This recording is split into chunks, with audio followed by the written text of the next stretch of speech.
light of the recent information that we've received, and in light of the fact that there's a lot of consternation by sports groups and also the public in that neighborhood, we've got a 2-year window here where we will be having consistent reallocation of fields, and also we'll be reviewing conditions of fields and trying to move groups from one field to another. And so we'd like to help our park board staff to, when they discuss these reallocations of fields with city and PAVCO and PAVCO, that these organizations and the city continue to support our amateur sports groups in the same fashion that they have supported the professional sports groups. And so that's the intent of my motion. We have a January 21st City Council meeting where they will be endorsing this development, and I think it'd be prudent for the board to send a message to city to say, can we get some help over here, and can you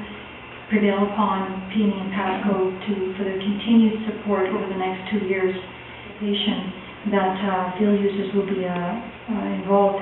The way it's worded in the motion of notice, there is no reference whatsoever to field users. In fact, what it talks about is the operational impacts of the stadium to the neighborhood in terms of traffic noise, parking, and lighting, and there's absolutely no reference here in terms of impacts to amateur sports groups.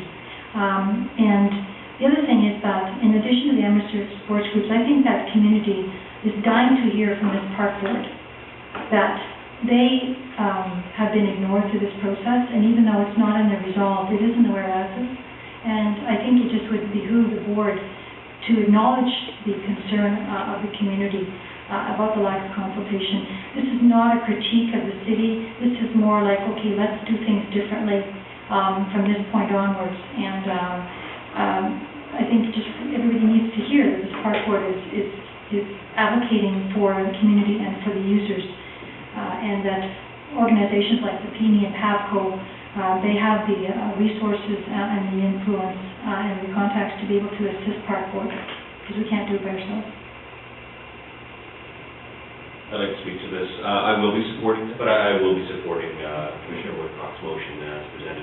Commissioner Barnes? Thank you.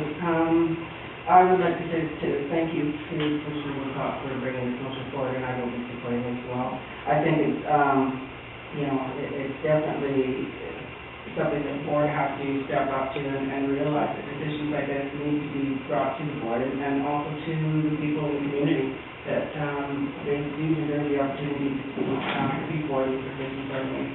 And I also really commend you for the fact that you've also tied into some kind of a legacy and compensation, because I'm sure that it's taken some time on our staff to do the amount of work that it would take to relocate. So I will definitely be supporting this, and I